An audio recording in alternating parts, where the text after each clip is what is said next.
సమాజానికి చీకటి కోణం ఉన్నటువంటి దాన్ని ఛేదించి సమాజానికి వెళ్తునివ్వాలనేటువంటి మంచి సౌహృదయంతో ప్రయత్నం చేస్తున్నటువంటి నరేష్ టాక్స్ ను మీరందరూ కూడా సబ్స్క్రైబ్ చేసుకొని ఈ ఛానల్ ను ముంగడు తీసుకొచ్చేటువంటి ప్రయత్నం చేసి సమాజానికి మంచి మంచి అద్భుతమైనటువంటి మన న్యూస్ ని అందించాలని చెప్పేసి కూడా నేను ప్రతి ఒక్కరు కూడా మనస్ఫూర్తి తెలియజేసుకుంటూ ప్రతి ఒక్కరు కూడా ఇది మన నరేష్ టాక్స్ ను సబ్స్క్రైబ్ చేసుకోవాలని చెప్పేసి హృదయపూర్వకంగా తెలియజేసుకుంటున్నాను. స్వాతంత్ర దినోత్సవ శుభాకాంక్షలు భారతీయ ప్రజలందరికీ. జాతీయ స్థాయిలో రాష్ట్ర స్థాయిలో ఉన్నటువంటి చరిత్ర, ఆ కోణము, ఈ దేశ స్వాతంత్రము అనేటటువంటి కోణంలో మనము ప్రస్తుతం మన జిల్లాలో ఉన్నటువంటి ప్రముఖమైన అడ్వకేట్ అయిన సామాజిక చింతన కలిగినటువంటి ఒక అనాలిసిస్ట్ కూన వేణుగోపాల్ దగ్గరికి వచ్చాము. వారితో మాట్లాడి ఈ దేశ యొక్క సాంస్కృతిక సామాజిక చైతన్యంలో భాగంగా ఈ స్వాతంత్ర దినోత్సవం సందర్భంగా చరిత్రను ఏ కోణంలో చూడాల్సి ఉంటుంది అనే విషయంపై వారిని అడిగి తెలుసుకున్నాము. సార్ నమస్తే. నమస్కారం. సార్ ఇప్పుడు అసలు వాస్తవికంగా విద్యార్థులు చరిత్ర అనేది ఏ కోణంలో చూడాల్సి ఉంటుంది? ఆర్ఎస్ఎస్ కోణంలో ఒక విధంగా కనిపిస్తుంది, కమ్యూనిజం కళ్ళద్దాల నుంచి ఇంకో విధంగా కనిపిస్తుంది, ఎంఐఎం జెండా ఆకుపచ్చ జెండా కింద ఇంకో విధంగా చరిత్ర కనిపిస్తుంది, బుద్ధిస్ట్ కోణంలో బౌద్ధులు ఒక విధంగా చరిత్ర చెప్తున్నారు, అంబేద్కర్ జైబీ నినాదంలో చరిత్ర ఒక విధంగా కనిపిస్తుంది, ఎన్సీఆర్టీ పుస్తకాల్లో విద్యార్థులకు ఒక విధంగా చరిత్రను చెప్తున్నారు. ఒక్కొక్క విధంగా చరిత్రను చెప్తూ పోతుంటే అసలు వాస్తవిక చరిత్రను స్వాతంత్ర దినోత్సవ సందర్భంగా ఏ విధంగా చూడాల్సింది ఒక సగటు భారతీయ పౌరుడు అంటే మీరేం చెప్తారు? అంటే ఈ స్వాతంత్రానికి సంబంధించినటువంటి విషయానికి వచ్చేటకల్లా 1600 సంవత్సరాలప్పుడు ఆంగ్లేయులు మన ఈస్ట్ ఇండియా కంపెనీ కోసం వ్యాపారం కోసం మన దగ్గరికి వచ్చి 200 సంవత్సరాలు పరిపాలన చేసిన తర్వాత మన లోపల ఒక చైతన్యం వచ్చింది. మనం వాళ్ళ కింద ఎందుకు మనం బానిస లేకుండా మనకు కూడా స్వాతంత్రం రావాలనేటువంటి దాని మీద 1857లో సిపాయి తిరుగుబాటు అనేటువంటిది మనం జరిగినటువంటి చరిత్ర చూస్తాం. మంగల్ పాండే దానికి నాయకత్వం వహించిండు. దాని తర్వాత అప్పుడున్నటువంటి ఆంగ్లేయులను ఉరిదీయడం జరిగింది. ఉరిదీసిన తర్వాత అక్కడి నుంచి మొదటి స్వాతంత్ర సంగ్రామం ప్రారంభమైన నుంచి చాలా దశల లోపల అద్భుతమైనటువంటి సుమారు 90 సంవత్సరాలు కొన్ని వందల వేల లక్షల మంది ప్రాణార్పణ చేసిండ్రు. అంటే వాళ్ళకు సంబంధించినటువంటి మొత్తం వాళ్ళ జీవితాన్ని స్వాతంత్రం కోసం అంకితం చేయాలనేటువంటి దాని మీద విరోచితంగా పోరాటం చేసినటువంటి చరిత్ర చాలా మనం చూస్తున్నాం. భగత్ సింగ్ ను తీసుకున్నా, సుభాష్ చంద్రబోస్ ను తీసుకున్నా, ఇంకా ఆజాద్ చంద్రశేఖర్ ను తీసుకున్నా, ఎవరు ఒక్కొక్కరు ఒక్కొక్క రకమైనటువంటి చరిత్ర. మహాత్మా గాంధీ ఒక ప్రత్యేకమైన చరిత్ర ఏంటంటే హింస లేకుండా శాంతియుత మార్గంలో పోవాలనేటువంటి దాని మీద ప్రపంచంలోనే ఒక గొప్ప ఆదర్శవంతమైనటువంటి ఆలోచన తీసుకున్నాడు. కానీ ఈ మధ్యన మనం చేస్తున్నారు గాంధీ తీసుకున్నది కరెక్ట్ కాదనేటువంటి చెప్తున్నారు. కానీ అప్పుడున్నటువంటి పరిస్థితి లోపల ఆయన తీసుకుంది ఏంటంటే ప్రపంచాన్ని ఈ రోజు ఆకర్షించేటువంటి విధంగా ఆయన కొత్త విధానాన్ని, కొత్త ఆలోచన ప్రపంచానికి పరిచయం చేసినటువంటి చరిత్ర కూడా మహాత్మా గాంధీ. సుభాష్ చంద్రబోస్ ఆలోచన విధానం ఏంటంటే ఆనాడు అసలు వాస్తవానికి ఏంటంటే ఈ స్వాతంత్ర సంగ్రామం లోపల ఆంగ్లేయులు రెండో ప్రపంచ యుద్ధం లోపల వాళ్ళు చాలా వీక్ అయిపోయిన తర్వాత వాళ్ళు మొదటగా చెప్పాలంటే అసలు మనకు స్వాతంత్రం రావడానికి చాలా భయపడ్డది ఏంటి, ఆంగ్లేయులు ఎవరు భయపడ్డారు అంటే సుభాష్ చంద్రబోస్ భయపడ్డారు. ఆజాద్ హింద్ ఫౌజ్ అనేటువంటి దానికి చాలా భయపడ్డారు. ఆ భయంతోనే వాళ్ళు మన భారతదేశానికి స్వాతంత్రం ఇచ్చినటువంటిది మనకు తెలిసినటువంటి చరిత్ర. అని ఏమన్నాడు, యువత లోపల ఒక అద్భుతమైనటువంటి చర్యలు, మీరు నాకు రక్తాన్ని ఇవ్వండి, నేను మీకు స్వేచ్ఛతో పాటు స్వాతంత్రాన్ని ఇస్తాననేటువంటి ఒక్క పిలుపుతోని యావత్ భారతదేశంలో ఉన్నటువంటి యువతరం అంతా కూడా ఆజాద్ హింద్ ఫౌజ్ ఎంబడి పోయేటువంటి పరిస్థితి మన చరిత్ర చూస్తున్నాం. ఇక మనం భగత్ సింగ్ తీసుకున్నాం. భగత్ సింగ్ చాలా లేత వయసు, అంటే సుమారు 13-14 ఏళ్ళు ఉన్నప్పుడే జలియన్ వాలా బాగ్ లో జరిగినటువంటి యథార్థమైనటువంటి సంఘటన ఆయన గుండె చెల్లించిపోయింది. అక్కడ ఉన్నటువంటి డయర్ అనేటువంటి ఒక అధికారి విచక్షణ రహితంగా శాంతియుతంగా చేస్తున్నటువంటి దాని మీద విచక్షణ రహితంగా చాలా ఘోరంగా చంపినటువంటి చరిత్ర ఆయన చిన్న వయసులోనే చాలా అంటే కానీ ఒకటే ఆలోచన చేసింది ఏంటంటే ఆయన ఒకటే ఆలోచన ఏం చేసి నాకు స్వాతంత్రమే కావాలనేటువంటి దాని మీద చిన్న వయసులో ఆయన బుడిబుడి అడుగులు వేసేటువంటి వయసులో కూడా చెట్లు నాటుకుంటా కూడా ఈ చెట్లకు తుపాకులు వస్తే కూడా ఆంగ్లేయులు చంపుతా అన్నటువంటి దేశభక్తి ఉన్నటువంటి దేశంలో పుట్టినటువంటి మనము ఈరోజు ఆలోచన చేసుకోవాలి. సుభాష్ చంద్రబోస్ 116 రోజులు ఆయన జైలు జీవితం అనుభవించాడు. ఏ రోజు కూడా బాధపడలేడు, ఏ రోజు కూడా ఇబ్బంది పడలేడు. కానీ నా భారతదేశం యొక్క సంఖ్యలను తెంపుతున్నటువంటి దాని మీద సంతోషపడ్డాడు తప్ప కానీ ఏ రోజు బాధపడలేనటువంటి చరిత్ర. 23 సంవత్సరాలకు ఉరిదీస్తుంటే కూడా ఆ ఉరిని కూడా ముద్దాడినటువంటి చరిత్ర. ఆయన ఒకటి కోరి, నీ చివరి కోరిక ఏమన్నా కావాలంటే నాకు ఉరిదీయకండి, నన్ను చంపండి, నా రక్తం చుక్క భూమి మీద పడి ఆ భూమి అనేటువంటి మా భారత మాత పునీతమైతది, నాకు అంతకంటే సౌభాగ్యం ఏమి ఉంటుంది అనేటువంటి చెప్పినటువంటి చరిత్ర మన భారతదేశంకు ఉందంటే అసలు భగత్ సింగ్ ఎంత గొప్ప చరిత్ర అంటే మనం ఒకసారి ఆలోచన చేసుకో. ఆజాద్ చంద్రశేఖర్ 15 సంవత్సరాలు ఉన్నటువంటి ఆజాద్ చంద్రశేఖర్ విదేశీ వస్తువులు బహిష్కరణ చేయాలనేటువంటి మహాత్మా గాంధీ ఇచ్చినటువంటి పిలుపుకు కాశీలో జరిగినటువంటి పెద్ద సంగ్రామంలో లాఠీ చార్జ్ చేస్తే వాళ్ళకి సంబంధించినటువంటి చాలా మంది ఫ్రీడమ్ ఫైటర్స్ కు దెబ్బలు తాకి రక్తం వస్తే ఒక రాయి తీసుకొని అక్కడ ఉన్నటువంటి పోలీస్ అధికారిని నెత్తివల కొట్టినటువంటి సందర్భంగా ఈ ఆజాద్ చంద్రశేఖర్ ఎక్కడో లింకుండి అనేటువంటి దాని మీద పట్టుకొని వచ్చింది. 15 సంవత్సరాలు అంటే ఆ 15 సంవత్సరాల లోపటే దేశభక్తి అనువనువున రక్తంలో మొత్తం దేశభక్తి తప్ప ఇంకోటి లేనటువంటి చరిత్ర ఆజాద్ చంద్రశేఖర్. ఆయన పేరు చంద్రశేఖర్ కానీ ఆయన ఆజాద్ గా మారిందంటే ఆయన చేసినటువంటి గొప్ప ప్రక్రియనే ఈరోజు ఆయన ప్రపంచానికి కూడా పరిచయం చేసినటువంటి చరిత్ర ఆజాద్ చంద్రశేఖర్. అదేవిధంగా ఆయన దుర్గంగానే తీసుకుపోయి కోర్టులో సబ్మిషన్ చేస్తే నీ పేరేం పేరంటే నా పేరు ఆజాద్ అనేటువంటి ముచ్చట చెప్పిండు. మీ తండ్రి పేరు ఏం పేరంటే ఇంకులాబ్ అనేటువంటి ముచ్చట చెప్పిండు. నువ్వు ఉండే నివాసం ఎక్కడంటే స్వతంత్ర భారత్ అనేటువంటి ముచ్చట చెప్పగానే అప్పుడున్నటువంటి ఆంగ్లేయులకు సంబంధించినటువంటి జడ్జికు వీరు చాలా కోపం వచ్చేసి ఆ చిన్న పిల్లగాడు లేత వయసున్నటువంటి కూడా పక్కకు పెట్టేసి ఈయనకు బాబుకు 15 కొరడా దెబ్బలు చేతులు కట్టేసి నడి కూడల కొట్టుండనేటువంటి దాని మీద తీర్పియంగానే ఆ చిన్న వయసులో అందరూ కూడా ఇన్కులాబ్ జిందాబాద్ భారత్ మాతాకి జై అనేటువంటి దాని మీద కోట్ల మార్మోగినటువంటి నినాదాలతో కూడా అక్కడ ఉన్నటువంటి వాళ్ళందరూ కూడా కోపం వచ్చిన వెంటనే ఆ ఆజాద్ చంద్రశేఖర్ ను నడి కూడలు తీసుకుపోయి చేతులు కట్టేసి 15 సంవత్సరాలు అందరూ శోక సముద్రము కళ్ళలకి నీళ్లు వస్తున్నాయి. చిన్న వయసు ఉన్నటువంటి బాబును నడి కూడల తీసుకొచ్చి అందరూ అమ్మలు అక్కలు చెల్లెలు మన భారతీయులు అందరూ కూడా గుండెను అత్తుకొని ఆ భయానకమైనటువంటి సంఘటన కళ్ళంగా జరుగుతుంటే అందరు కళ్ళలకే నీళ్లు వస్తుంటే మొత్తము ఎట్లా కొట్టిన అంటే చంద్రకూల తీసుకొని ఒక్కొక్క దెబ్బ కొడుతుంటే ప్రతి దెబ్బకు భారత్ మాతాకి జై అన్నాడు, ప్రతి దెబ్బకు ఇంకులాబ్ జిందాబాద్ అన్నాడు,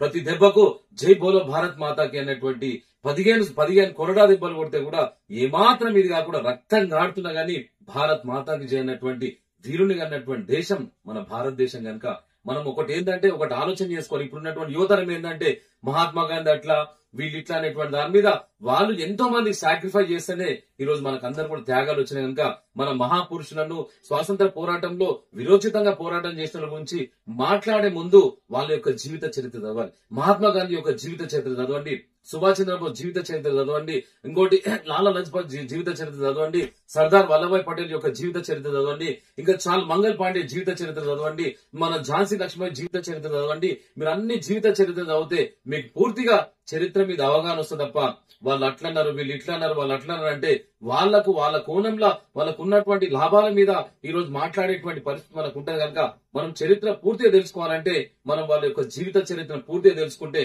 ఎవరో చెప్పాల్సిన అవసరం లేదు. ఎవరో చరిత్రకు వక్రీకరించిన తెలంగాణ ఉద్యమం తీసుకుందాం. తెలంగాణ ఉద్యమాన్ని ఎన్నో వక్రీకరించి తెలంగాణ ఉద్యమాన్ని సర్వనాశనం చేసిండ్రు. ఈ రోజు ఏమైంది? ఎవరైతే సర్వనాశనం చేసిరో వాళ్ళు నాశనమైన కనుక తెలంగాణ ఈ రోజు ఎంత అద్భుతంగా వెలుగుతుందంటే చరిత్రను ఎవరు మార్చలేరు, చరిత్ర ఘటాన్ని కూడా ఎవరు మార్చలేరు. మార్చాలనుకుంటోళ్ళు వాళ్ళు మారుతారు తప్ప గానీ చరిత్ర మార్చలేనటువంటి గొప్ప చరిత్ర కలిగినటువంటి దేశమే మన భారతదేశం కనుక మన భారతదేశం యొక్క గొప్పతనాన్ని ప్రతి యువకులు తెలుసుకొని ప్రపంచానికి ఆదర్శవంతమైనటువంటి దేశభక్తులు కలిగినటువంటి ఒక ధైర్యం కలిగినటువంటి ఒక ప్రాంతంగా మన భారతదేశం ఉండాలనేటువంటి విషయాన్ని కూడా నేను నరేష్ టాక్ ద్వారా కూడా నేను హృదయపూర్వకంగా తెలియజేస్తున్నాను. ఇప్పుడు చరిత్రను ఎవరు మార్చలేరు అంటే వక్రీకరించలేరు అని చెప్తారు. కానీ ఇక్కడ 2-3 పాయింట్లు అర్థం చేసుకోవాలి. 1857 స్వాతంత్ర పోరాట సంగ్రామం అని చెప్తారు. దీన్ని ఒక్కొక్కరు ఒక విధంగా, ఒకరేమో తొలి స్వాతంత్ర పోరాటం అని చెప్తున్నారు, ఇంకొకరేమో ఇది కేవలం సిపాయిల తిరుగుబాటు అని చెప్తారు. ఇంకొక వైపు మహాత్మా గాంధీ ఒకవేళ జాతీయ స్వాతంత్ర పోరాటాన్ని నడిపేయకపోతే ఈ రోజు భారతదేశం ఇంకా చాలా బాగుండేదని చెప్పేసి ఒకవైపు అంటారు. ఇంకోవైపు మీరు చెప్పిన చరిత్రలో భాగంగా ఎన్సీఆర్టీ పుస్తకాల్లో మీరు చెప్పినటువంటి ఏ విషయాలు కూడా లేవు. సో దీన్ని ఎట్లా చూడాలి? 19 స్వాతంత్ర పోరాటమా లేకుంటే అది సిపాయిల తిరుగుబాటు అంటే మీరేమంటారు? ఒక్కొక్కటి చూద్దాం. అంటే 1857లో జరిగినటువంటి సిపాయి తిరుగుబాటే మన మొదటి స్వాతంత్ర సంగ్రామం అని నేను కాదు, చరిత్ర చాలా సుస్పష్టంగా రాసినటువంటి చరిత్ర. అంటే 1857 ఆ జరిగినటువంటి చరిత్ర ఏదైతే ఉన్నదో పూర్తిగా తెలుసుకునేటువంటి ప్రయత్నం చేయాలి. మన పుస్తకాలు అంటే వాళ్ళకు ఉన్నటువంటి అప్పుడున్నటువంటి అధికారాలు, అప్పుడున్నటువంటి దాని మీద వాళ్ళు మార్పులు చేర్పులు చేసి ఉండొచ్చు, దానితో కూడా పూర్తిగా తెలుసుకుంటే బాగుంటుంది. కానీ చరిత్ర అనేటువంటిది ఏంటంటే వాళ్ళకు అనుకూలంగా వాళ్ళకు ఉపయోగపడేటువంటి విధంగా రాసుకునేటువంటి ప్రయత్నం చేసినటువంటిది గతంలో మనం చూసినాం కనుక దాన్ని మనకు పూర్తిగా తెలిస్తే కూడా మాట్లాడేటువంటి అవకాశం ఉంటుంది. కనుక ఒకటి మాత్రం చెప్పగలుగుతుంది ఏంటంటే చరిత్ర అనేటువంటిది ఏదున్నా సరే, ఇప్పుడు ఒకటి చెప్తుంది నరేష్ టాక్స్ ద్వారా నేను తెలియజేసుకుంటుంది ఏంటంటే ప్రతి ఒక్కరు కూడా బ్లైండ్ గా నమ్మడానికి లేదు. ప్రతి దాన్ని కూడా పరిశీలనాత్మకంగా పరిశీలన చేసి ప్రతి దాన్ని పూర్తిగా తెలుసుకొని ధైర్యంగా మాట్లాడేటువంటి శక్తి తీసుకోవాలి. దాన్ని కూడా అందరూ కూడా సహకరించేటువంటి ప్రయత్నం చేయాలి. అన్ని పార్టీలు కూడా సహకరించేటువంటి ప్రయత్నం చేయాలి. సామాజికంగా ఉన్నటువంటి వ్యక్తులు కూడా దాన్ని సహకరించేటువంటి ప్రయత్నం. ఎందుకంటే చరిత్రను వక్రీకరించే దాని మీద కూడా మనం చూస్తున్నాం. మనం ఆ చరిత్రకు సంబంధించిన ఆనవాలను కూడా గైడ్ చేసేటువంటి పరిస్థితి మనం చూస్తున్నాం కనుక అట్లా చేస్తే చరిత్రహీనులుగా మిరిగేటువంటి అవకాశం ఉంది. కనుక ఈ చరిత్రను ఎవ్వరు కూడా చెరిపేయకుండా అంటే వాస్తవాన్ని వాస్తవంగా చేసేటువంటి ప్రయత్నం చేస్తే మన భావితరాలకు కూడా ఒక మంచి సందేశం, భావితరాలకు కూడా ఒక బాట వేసినటువంటి వ్యక్తులు అయితే విషయాన్ని నరేష్ టాక్ ద్వారా తెలియజేస్తారు. మహాత్మా గాంధీ గారిని చూసే కోణం ఎట్టుండాలి? ఇప్పుడు చాలా మంది కూడా మహాత్మా గాంధీ గారిని ఆయన లేకపోతే ఇంకా చాలా బెటర్ ఉంటుండే భారతదేశం, ఆయన ఉండడం వల్ల సర్వనాశనం అయింది అనేటటువంటి ఒక భావన చాలా మంది యూత్ లోపల ఉంది. అసలు ఆ భావన ఎక్కడి నుంచి సర్క్యులేట్ అయింది? అసలు దీన్ని ఎట్లా చూడాలి? మహాత్మా గాంధీని ఈ దేశ యువత ఏ విధంగా చూడాల్సినటువంటి అవసరం ఉంది? మహాత్మా గాంధీ ఒక సిద్ధాంతానికి ఆయన మొత్తం జీవిత చరిత్ర ఒకసారి ఆత్మకథ చదవాలి మీరు. ఆయన చేసిన తప్పులను కూడా, ఆయన చేసిన ఎక్కడైతే పొరపాట్లు చేసినా కూడా ఆ పొరపాట్లు గాని తప్పులు గాని క్షమించాలనేటువంటి ఏవి చేసినా కూడా ఆయన నిర్భయంగా రాసినటువంటి చరిత్రకారుడు మహాత్మా గాంధీ. మహాత్మా గాంధీ అప్పుడు ఉన్నటువంటి సమకాలీన పరిస్థితులు మనకు తెలియదు. ఈ రోజు మనం ఏదో అయిపోయింది, ఏదో అప్పుడు ఉన్నటువంటి పరిస్థితి ఏందో మనకు తెలియదు, అప్పుడున్న సిచ్యువేషన్ ఏందో మనకు తెలియదు, అప్పుడు ఉన్నటువంటి భయానకమైనటువంటి పరిస్థితి మనకు తెలియదు. కానీ ఒకటి ఏంటంటే ప్రపంచానికి ఒక గొప్ప సందేశాన్ని ఇచ్చింది ఏంటంటే శాంతి సందేశం ఇచ్చింది. శాంతియుతంగా పోవాలనేటువంటి దాని మీద ఆయన చాలా ప్రయత్నం చేసిండు. ఏ రకం హింస లేకుండా శాంతియుతంగా సాధిద్దామనేటువంటి ఆయన దానికే కట్టుబడినాడు.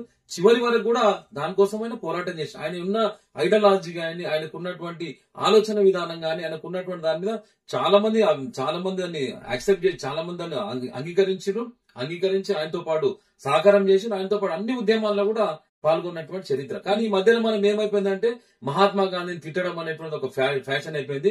ఎవరైతే మహాత్మా గాంధీని విమర్శిస్తుండ్రో, ఎవరైతే మహాత్మా గాంధీని అనరాని మాటలు అంటుర్రో, మహాత్మా గాంధీ ఇట్లా చేయకపోతే మనకి ఇంకా ముందు స్వాతంత్రం వస్తుండే, మహాత్మా గాంధీ చేయడం వల్ల చాలా లేటుగా వచ్చింది అనేటువంటి ముచ్చట చెప్తుండే. ఎవరైతే నా మాట వింటున్న వాళ్ళకు ఒకటి సలహా చెప్తుండే ఏంటంటే ఫస్ట్ మహాత్మా గాంధీ ఎవరు, మహాత్మా గాంధీ జీవిత చరిత్ర ఏంది, ఆయన ఆత్మకథ ఏంది, భారత స్వాతంత్ర సంగ్రామంలో ఆయన పాత్ర ఏంది అనేటువంటిది, భారతదేశం అనేటువంటిది మొత్తం 545 సంవత్సరాలని, ఆ సంవత్సరాల డిఫరెంట్ ఉన్న దాన్ని కూడా అప్పుడు ఉన్నటువంటి పరిస్థితుల్లో కూడా ఐక్యం చేసేటువంటి ప్రయత్నం చేసినంటే ఆయన ఒక ఉద్యమము ఒక పిలిపించినంటే మొత్తము జమ్మూ కాశ్మీర్ నుంచి మొత్తం భారతదేశం అంతా కూడా వ్యాపించేటువంటి పరిస్థితి అంటే మనం ఒకసారి ఆలోచన చేసుకోవాలి. ఆ పిలుపుతోనే స్వాతంత్రం అనేది తెలియనటువంటి వాళ్ళు చాలా మంది ఆ సమయంలో కూడా ఆంగ్లేయులు మనకు ట్రైన్లు ఇచ్చిండ్రు, ఆంగ్లేయులు మనకు ఆంగ్లం నేర్పిండ్రు, ఆంగ్లేయులు మనకు అది చేసిరు, ఆంగ్లేయులు మంచోళ్ళు అన్నటువంటి చరిత్ర కూడా మనం అప్పుడప్పుడు మనం చరిత్రలో అయితే ఉన్నటువంటి పరిస్థితి అంటే వాళ్ళకి తెలియదు.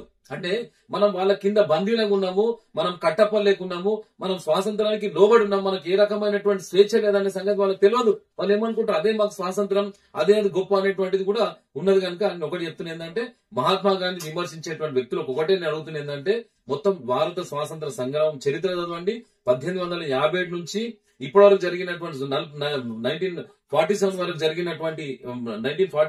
జరిగినటువంటి ఏదైతే సంఘటన ఉందో ఆ సంఘటన మొత్తం మీరు తెలుసుకొని కులంకుశంగా పరిశీలన చేసిన తర్వాత మహాత్మా గాంధీని ఏమనంటే దానికి ఏమైనా అర్థం ఉంటది. మీరు చరిత్ర తెలియకుండా ఏం తెలియకుండా గాలి చెప్పినటువంటి గాలి వార్తలతోని ఆ వార్తలతో ఈ వార్తలతోని మహా గొప్ప వ్యక్తుల్ని కూడా అట్లా కించపరచడం గానీ వాళ్ళని మాట్లాడడం కూడా సరి అనేటువంటి విధానం కాదనేటువంటిది కూడా నరేష్ టాక్ ద్వారా తెలియజేసుకుంటారు. ఇప్పుడు లేటెస్ట్ గా సోషల్ మీడియాలో ఈ 2-3 రోజుల నుంచి 1947 ఆగస్టు 15 నాడు ఈ దేశానికి స్వాతంత్రం వచ్చింది. కొన్ని లక్షల మంది హిందువులను సజీవ దహనం చేశారు అనేటటువంటిది ఒకసారి వార్త సర్క్యులేట్ ఈ 2 రోజుల నుంచి. అది కొన్ని రకాల మీడియాలో మాత్రమే వస్తుంది. దీన్ని ఎట్లా చూడాల్సి? అంటే మనకు స్వాతంత్రం జరిగే సందర్భంలో కూడా మనము ఒక దేశం ఇంకో దేశం విడిపోయేటువంటి పరిస్థితి, అక్కడ ముస్లింస్ అని హిందూస్ అనేటువంటి దాని మీద విడిపోయేటువంటి పరిస్థితి.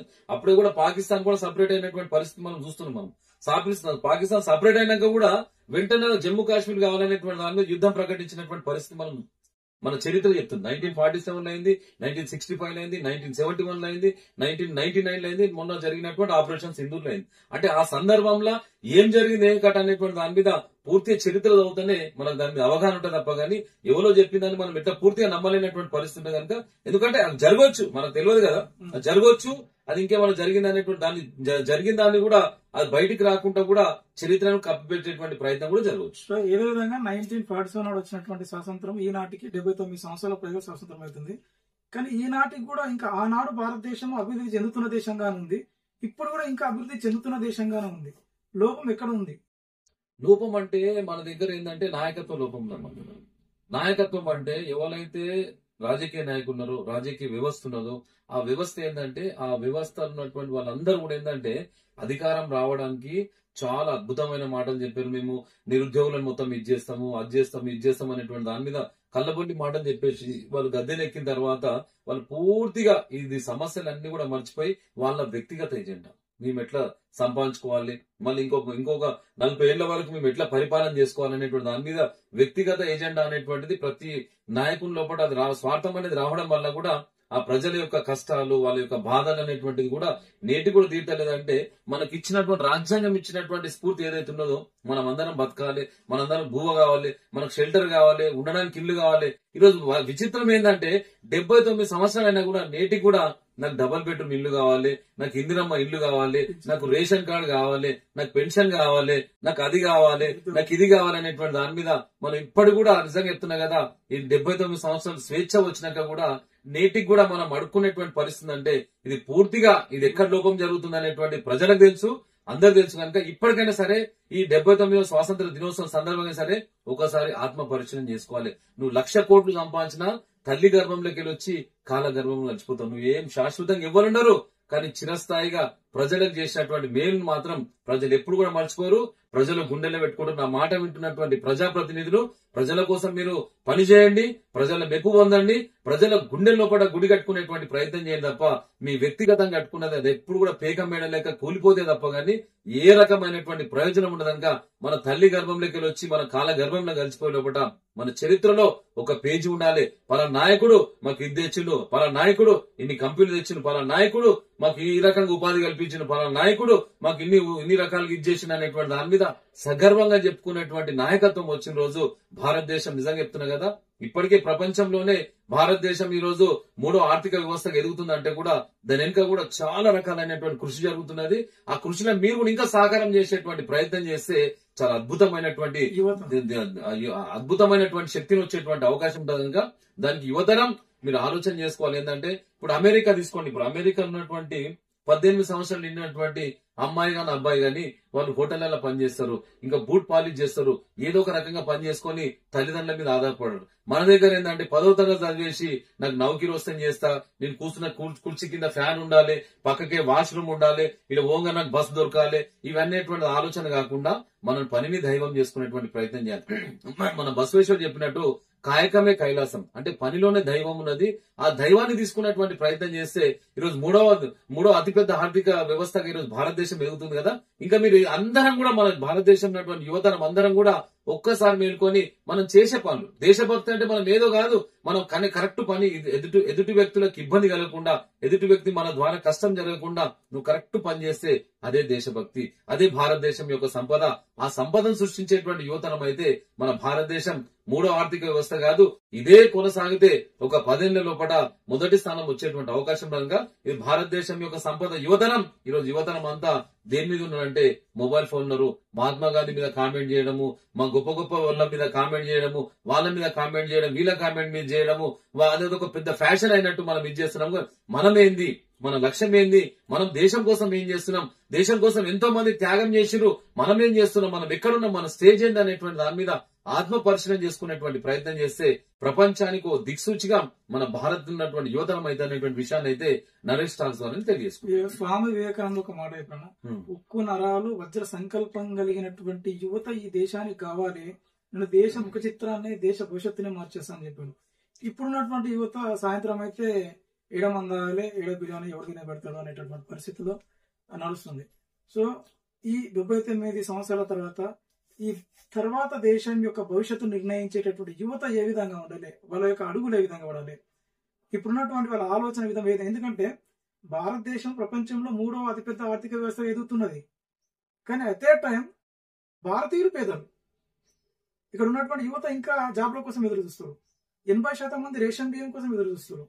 మీరు అన్నట్టు పక్క ఇళ్ల కోసం, పెన్షన్ కోసం, నిరుద్యోగ వృత్తి కోసం, రైతు రుణమాఫీ కోసం, పంట నష్టం అయితే పంట మీద డబ్బులు ఏంటని చెప్పేసి ఇంకా సీఎం తిట్టుకుంటా, వార్డు మెంబర్ తిట్టుకుంటా, సర్పంచ్ తిట్టుకుంటా, నాకు పలానాది రాలేదు అని చెప్పేసి ఇంకా ప్రభుత్వం వైపు అరుగులు చాచేటటువంటి వ్యవస్థ ఒకవైపు ఉంటే, ప్రపంచంలో 3వ అతిపెద్ద ఆర్థిక వ్యవస్థ ఒకవైపు ఉంటే, ఉక్కు నరాల మధ్య సంకల్పంగా నడిచిన యువకులు కావాలని స్వామి వివేకానంద సందేశం ఒకవైపు ఉంటే, ఇటువైపు ఏమో సాయంత్రం వస్తే చెట్టు కింద కూర్చొని మందు తాగేటటువంటి కల్చర్ ఒకవైపు ఉంది.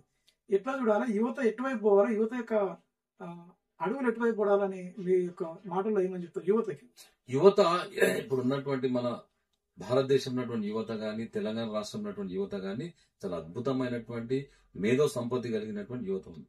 కానీ ఏంటంటే స్తోపతోవనాశం అనేటువంటి ముచ్చట. మన భారతదేశంలో ఒక విచిత్రం ఏంటంటే గొర్రె మెంటాలిటీ. గొర్రె మెంటాలిటీ ఏంటంటే ఒక గొర్రె ఇటు పోయిందానికి అన్ని గొర్రెలు అటు పోయేటువంటి పరిస్థితి మనం చూస్తుంటాం. అంటే వాళ్ళని తప్పు పడుతున్నాం కాదు, కానీ ఆ రకంగా ఉన్నటువంటి సైకాలజీ అనేటువంటిది మనం చూస్తుంటాం మనం అట్లా. అంటే జనరల్ గా ఏంటంటే ఇప్పుడు ఒక వ్యక్తి సడన్ గా గంజాయి తాగింది అనుకో, ఆ గంజాయి తాగిన వ్యక్తి ఏం చేస్తాడు, ఇంకొక అది చూస్తే అరే గంజాయి తాగితే మత్తు ఉంటది, అద్భుతం ఉంటది, స్వర్గం కనిపిస్తుంది అనేటువంటి దాని మీద అదే మాట విన్నటువంటి ఇన్ఫ్లుయెన్స్ అయినటువంటి ఇంకో యువత ఏం చేస్తారంటే ఆయన కూడా తాగేటువంటి ప్రయత్నం చేస్తాం. ఒక్కోసారి గంజాయి తీసుకున్నాడు అనుకో, లేవాలి, పండుకోవాలి, తినాలి, పండుకోవాలి, ఇంకా వేరేది ఏమి 3-4 రోజులు అదే మత్తు ఉండేటువంటి పరిస్థితి ఉంటుంది. మత్తుకేంచి ఇట్లా బయటికి రాగానే ఇక నిరంతరం ఆ మత్తుల్నే మన జీవితం మొత్తం అలానే ఉన్నది, ఆ మత్తుల్నే మేము ఇది చేస్తున్నాం అది చేస్తున్నాం అనేటువంటి దాని మీద భ్రమల భ్రాంతిలో బతికేటువంటి పరిస్థితి మనం చూస్తున్నాం. అందరూ అట్లుంటారని నేను చెప్పలేను, కానీ సాధ్యమైనంత వరకు అట్లా ఉండేటువంటి పరిస్థితి మన ప్రాంతంలో మనం చూస్తున్నాం. కానీ యువతరం ఏంటంటే ఈరోజు ఎంతో మంది నిజంగా చెప్తున్నా కదా, భగవద్గీత ఉన్నది మన దగ్గర 700 శ్లోకాలు మన దగ్గర. 700 శ్లోకాలల్లా ఒక 40-50 శ్లోకాలల్లా నిజంగా మనం దానికి సంబంధించిన మన జీవితానికి సంబంధించినటువంటి సారాంశం మొత్తం ఉంటుంది. స్వామి వివేకానంద లాంటి వ్యక్తులు, స్వామి వివేకానంద ఏమన్నాడు, బలమే జీవనం, బలహీనతే మరణం అన్నాడు. అంటే నువ్వు ఏదైతే బలం అనుకుంటావో అద్భుతమైన ఫలితం వస్తుంది ముచ్చట చెప్పిండు. నువ్వు బలహీనుడు అనుకుంటే నువ్వు దేనికి పనికిరానటువంటి వ్యక్తి అయితే ముచ్చట చెప్పిండు. చిన్న ఓటమి రాగానే మనం ఏం చేస్తున్నాం, మనము ఇలా జీవితం అయిపోయింది అనేటువంటి దాని మీద ప్రాణాలు అర్పించుకునేటువంటి పరిస్థితి, ఇంకా అనేక రకాలైనటువంటి చేసేటువంటి పరిస్థితి. స్వామి వివేకానంద ఏం చెప్పిండు, 1000 ఓటంలైనా సరే తట్టుకొని 1001 దానికి పోయేటువంటి యువతరమే మన భారతీయ యువత అనేటువంటి దాని మీద చాలా అద్భుతమైనటువంటి విషయాలు చెప్పినటువంటి ఓ వ్యక్తి శక్తి మనకు స్వామి వివేకానంద. నిజంగా అలాంటి గొప్ప గొప్ప వాళ్ళందరూ ఇచ్చినటువంటి సందేశం బసవేశ్వర్ మనకు చెప్పిండు, కాయకమే కైలాసం అని చెప్పిండు. అంటే పనిలోనే మనకు దైవం ఉంది అనేటువంటి ముచ్చట చెప్పిండు. ఇట్లా చెప్పుకుంటూ పోతే ఎంతో మంది యోధులు ప్రపంచంలో ఎక్కడ లేనటువంటి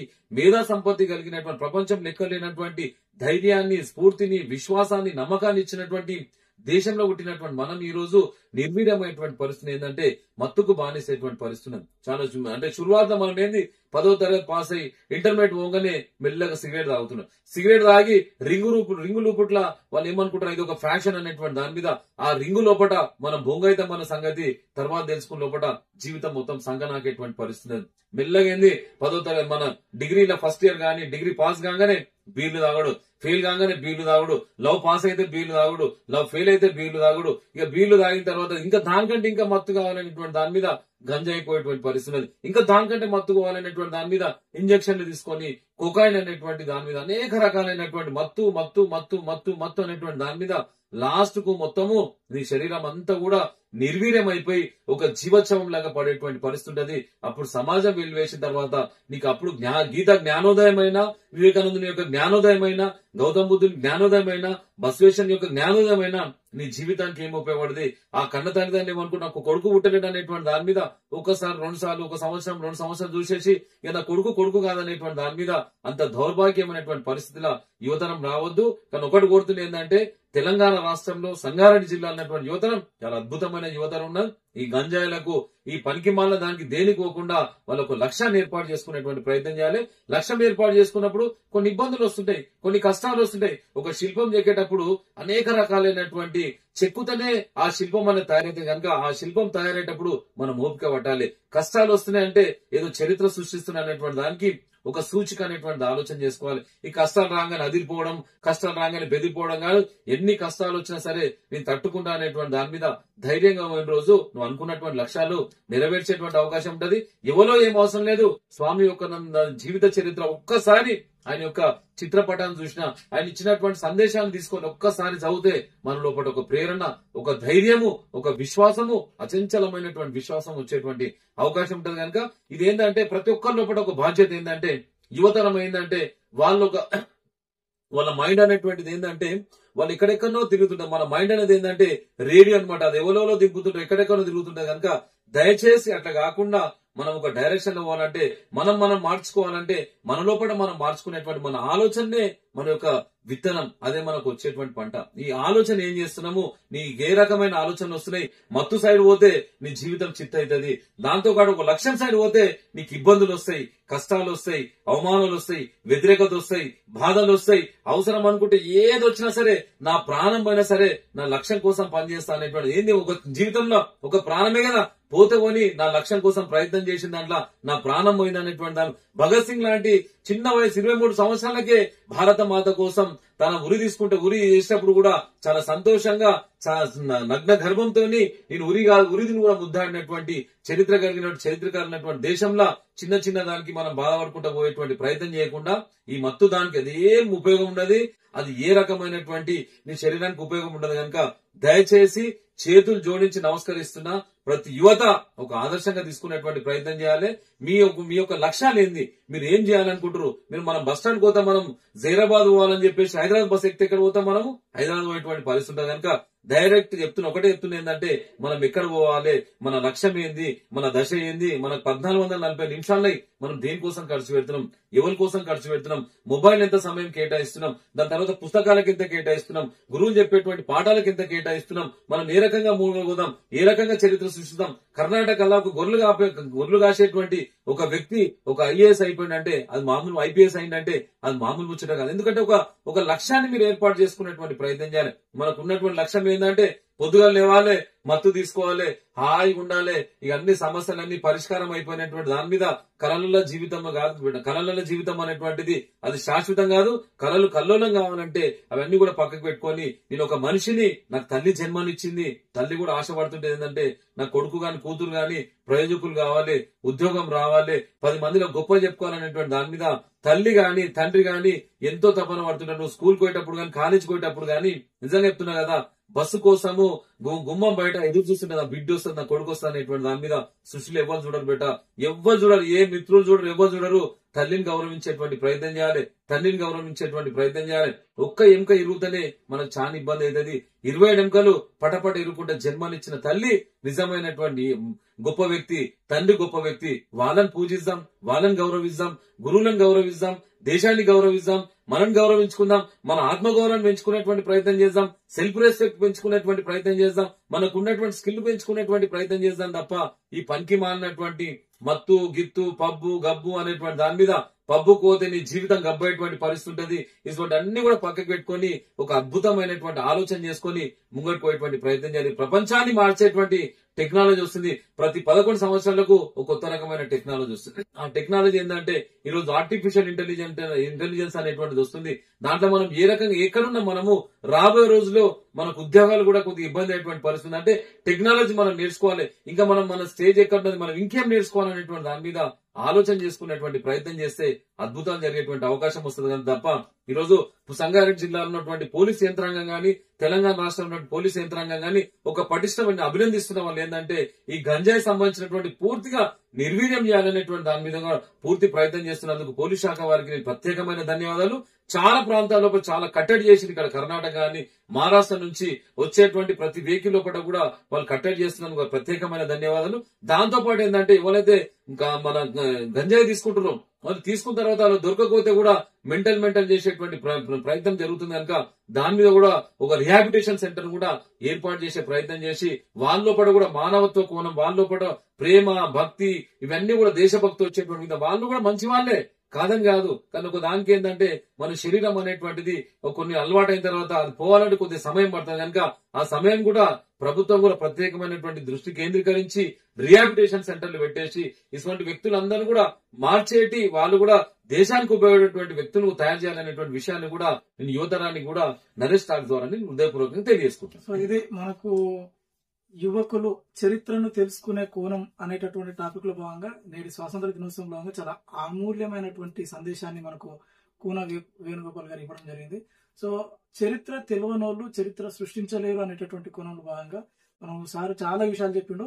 దానిలో ఇంకా చాలా విషయాలు మనం సార్ చెప్పినట్టు ఇప్పుడు చెప్పినటువంటి ఎవ్వరు కూడా మాక్సిమం 30 సంవత్సరాల కంటే ఎక్కువ బతికిన వాళ్ళు గారు. ఇంకా చాలా మంది ఉన్నారు. ఒక మందల్లాల్ ఢీంగ్రా, ఒక కుదీరామ్ బోస్, ఒక వాసుదేవ బలవంత పడిగే, వీళ్ళంతా 20 సంవత్సరాల కంటే ఎక్కువ జీవించలేదు. కానీ వాళ్ళు తీసుకున్న నిర్ణయాలు వాళ్ళని ఇంకా కూడా బతికేటట్లు చేసినాయి.